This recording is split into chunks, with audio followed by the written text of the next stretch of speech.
Shannon, for anyone who knows nothing about screenwriting, how would you begin to teach them the craft? Yeah, that's a great question because we all kind of start from this place of not knowing. Screenwriting, unless you decide to go to a film program that's actually teaching screenwriting, it's one of those things that is not a part of our education system or anything like that. So a lot of us are starting from scratch. The great thing about it being 2021 is that there are resources everywhere. So I actually just got this question via email the other day. And my first response was just start writing, right? It's kind of like even if you are doing creative writing, if you have short stories that you're interested in, if you want to be a journalist and you want to write articles, you just have to start practicing it. Right? So that's the first thing that you can do is just start writing down your ideas. The other thing you want to do is then figure out how to hone that craft. Are there screenwriting classes anywhere? Whether they're in your area or they are virtual, are there screenwriting groups that are in your area or virtual, or go to YouTube University, right? Which is what we were talking about earlier. And so there are a lot of different organizations that have pages like Film Courage, like my page, that are teaching the fundamentals of screenwriting. Because the biggest thing is understanding the format, which always trips people up a lot, and understanding the structure. The third thing you can do, which is just in addition to honing your craft, is read screenplays. But make sure that you are reading actual screenplays and not transcripts. So a lot of the times when people will Google and look for a particular screenplay, the transcript will come up. And just so you know the difference, the transcript will be only dialogue and it'll all be formatted left. And it'll just be, the dialogue from the screenplay because someone actually watched the film and just wrote down what everyone was saying. But if you're going to be the screenwriter, you need to learn how they are formatting the scene headings, what action looks like, where everything is placed. So you want to make sure that you're looking at the actual screenplay and not the transcript. When you're looking at those screenplays, ask yourself what you like to write. Ask yourself what you like to watch so that you can then read screenplays that fill in that format and that genre, because each genre is going to have kind of their own rules. And so you want to make sure that you're learning how to write the thing that you're interested in. So what if someone says, okay, I've already been working at writing a screenplay. I actually have 4 or 5 at home, but I live in a small town. I have a family. I have a full-time job. I don't know what to do from here. Yeah. So the first thing you want to do is get some feedback on your screenplay, because this industry is one where there are going to be gatekeepers that are going to be in place before you can get to the big studios or the networks or production companies. So in order for your screenplay to get made at all, someone is going to have to read it. And so you want to make sure that your screenplay is in a great place and that it's going to make it past the reader, right? So a great way to do that is finding people like myself as a script consultant or finding script coverage companies so that you can get another set of eyes on those screenplays. So it's great if you have 3 or 4 screenplays. If you only have one, keep writing. Get to your 3 or 4, right? And then send them out so that you can get feedback on them to see if they are up to industry standard, to see if there is an actual story there. Now, from there, that's when it becomes tricky because this is a who you know kind of industry. And if you are in whatever city outside of, Los Angeles, New York, Atlanta, maybe, then it may be a little harder to figure out how you're going to get in. So some of the options that you have are screenwriting competitions.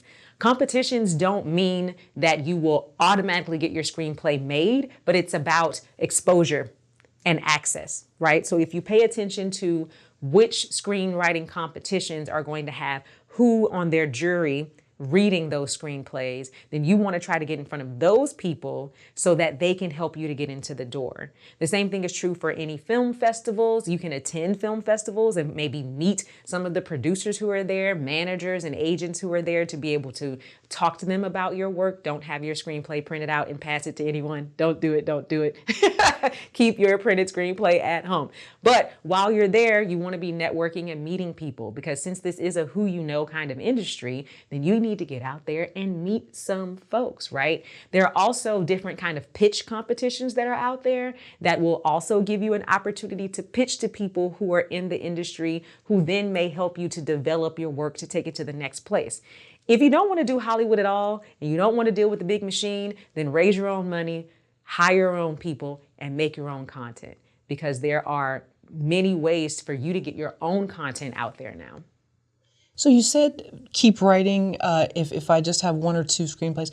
What if my life story is so fascinating, I just have to get this story. You don't understand, Shannan. I have to get this story out. Yeah. It's once you hear my life story, you will want to make this movie too. Right. And I'm not looking to do other stories. Yeah. If you're not looking to do other stories, if you don't want to be a professional writer, I'm going to say kind of the same thing applies to you, because unless you're going to find the money to make it yourself, you still got to get in to know somebody to get them to make it. So you're still going to have to deal with those gatekeepers. So if your life story is so fantastic, and so many of us think that it is, right? If your life story is so fantastic, then you need to find a producer who you can prove to that person that it's that fantastic. Someone has to get interested enough in the story. So you want to be able to, have your log line ready, have your pitch ready, have your screenplay ready, whatever materials you're going to have, to be able to show them like this is something that you want to tell. And if they decide to buy it and develop it, etc., then they will. But if you don't want to be a professional writer, you may say to yourself, but I don't want to go through all those hoops. I don't want to deal with that. I want it made now. Raise some money, hire your people, and make it yourself. Because if it's the kind of story that it's your baby and you just want to make it, then make it and air it to your family, air it in your hometown, air it in your city. You can rent out a theater within the AMC or whatever theater you have in your community. You can rent out one of the rooms and show it on the big screen and still have that same experience if you're not trying to become a professional writer. So you just have to ask yourself, what do you want of that project? Realize what the different avenues are, and then choose one. And hopefully we'll get to see your story on the screen. Okay, what if, I've heard a lot of bad stuff about Hollywood, and I don't trust those people. So, I need you to get it out there for me, because I just, I've been warned. Me as in me, or is this a general question? It could be you. It could be me going to some. But I could role play and say to you, like Yeah. I could, and so I've heard stories and I just don't trust it, and I know that you could navigate on my behalf. Right. So what you're looking for is someone to be your representative. Those people are managers. Those people are agents. Those people are entertainment lawyers. I'm a script consultant. So that's not my part of the job. My part is to get people from idea to pitch. Your representatives then get you into the room to be able to pitch. And then you're going to pitch to executives or producers or even actors or directors, whoever it is you can get in the room with, so that it can get bought, developed, and then made into your film or your television show. So you want to make sure whoever it is you're approaching is the right person. So that means you have to start with research. Because the thing about this industry, if you decide to go the Hollywood route, the thing about this industry is people care about you doing your part and you doing the work. So if you were to approach someone who doesn't do that thing, but you're asking them for that thing, then they're going to consider that this is not something that you're serious about, right? So for example, not every production company or every studio makes the same kind of films or TV shows, right? So if this is a faith-based production company, but you want to make a vampire comedy, right? And so now you're pitching your vampire comedy to this Christian-based production company, then they know that you have not done your research, right? You don't understand their brand. And now that is going to look bad on you professionally, right? So if you don't want to do that bidding yourself, great. So that means you need to find someone else who does that thing, who is that go-between, who is that liaison, who can do it for you. So do the research to figure out where are the places that would make my kind of movie or my kind of TV show. Who are the people who I need to contact who have made their stuff there, right? Because a lot of those studios are working with the same kind of production companies over and over again, right? So then you figure out, well, who do I need to have a relationship with to go there? So there's still going to be some work on your part, because if you don't know anyone, then you still have to find the people in order for them to do the rest of the work. So it's a tough part of the industry, which is why it's not favorable for everyone. It does take a lot of work on your end and a lot of grit on your end. And even if you do have a representative, if you are trying to be a professional writer, even if you do have a representative, the work doesn't stop for you there, right? So they're out doing some bidding, but you're still going to get most of the gigs because of the work that you're doing yourself. So if you're in a position of saying, well, that's not what I want to do, then maybe reconsider this may not be the industry for you, because there's going to have to be work done on your end and you're going to have to get out of your comfort zone. Okay, and then lastly, and I love this advice, I've given, my work's letting me take 2 weeks to come out to LA, and I'm armed with like 5 scripts. I've talked to a couple people on social media who say they might want to produce it for me, executive produce it. I haven't found too much about them online. One of them says they have their own company and they have money that they can put behind it, and they want to meet. So we're going to meet at a restaurant, and we're going to talk about them helping me make my project. How do I know that I could trust this person? Well, if you've done your research and you haven't found anything, you now have to go with your gut. Go to the meeting, listen, learn, don't overshare, don't sign anything, right? Consider this a part of your research. When you're there, do you want them to take care of your baby, right? That's what this conversation is about. Everyone starts from somewhere. So maybe they are new in the producing field, so there isn't much online about them, just like you're new in the writing field, right? So it's not to say that just because you can't find anything about them online means you shouldn't work with them. Maybe, maybe not. You may say, okay, well, we're both starting out, so we could be starting this relationship together. As Issa Rae said, you want to network this way, right, and not this way. So if both of you are starting in the same place, take the meeting. See what happens. But while you're in that meeting, listen to yourself, listen to them, and then make decisions from there. It may work out, it may not, right? But that's going to happen no matter who you decide to work with. Now, if you do see a lot of negative stuff online, then don't take the meeting. There's no reason to take the meeting.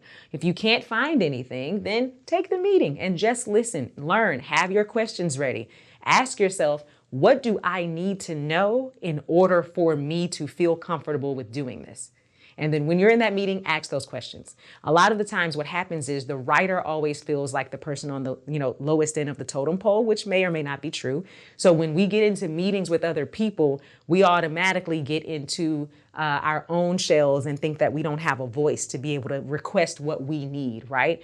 But if this is your baby and these people say they're interested, then you're interviewing them as much as they're interviewing you, right? So when you're there, ask the questions. And if you don't get the information that you need that makes you feel comfortable with having a relationship with them, then you have all the information you need. Shake hands, don't burn bridges, right? Shake hands, say thank you, and then find someone who is the best for your project. And I like that. So Issa Rae said network like this, yeah, meaning network horizontally instead of vertically. She may not have used those words, but that's what she meant. I don't remember the actual quote. Yeah.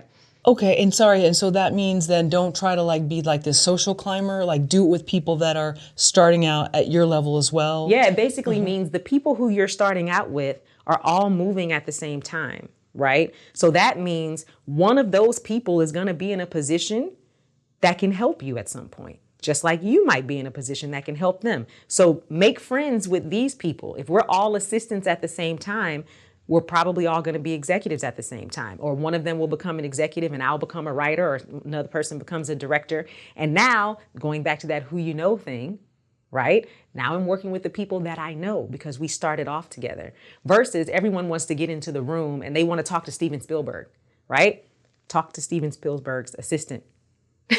First of all, that's the closest person to him, right? But secondly, that person has aspirations too. Most assistants, there's nothing wrong with wanting to be a lifelong assistant. We need people who are very organized and can get things done. But most assistants are there because they're trying to get somewhere else. And that's just the path that they chose to get experience, right? So that person may want to become an agent. That person may want to be a manager. That person may want to be a director. If you get a relationship with them because both of you are in a place where you can build a relationship in the first place, because you're not going to get to Steven Spielberg and make a relationship just because you're on set one day, right? But if you're nice to the assistant and you guys become cool, then now you start rising together and you have the people that you need when it's time to take a meeting. You can call over to this place because you know the person that's working there because you guys were both PAs on some, random music video 5 years ago, So I think it's really important, as she said, to make sure that you don't ignore these people just because they haven't made it yet. Because some of them will. Maybe you will, maybe you won't, right? But instead of jumping over those people and going to the people who are already in place who don't have time for you, let's just be honest, right? They don't have that kind of time. So instead of trying to jump to those people, pay attention to the people who are grinding at the same time that you are.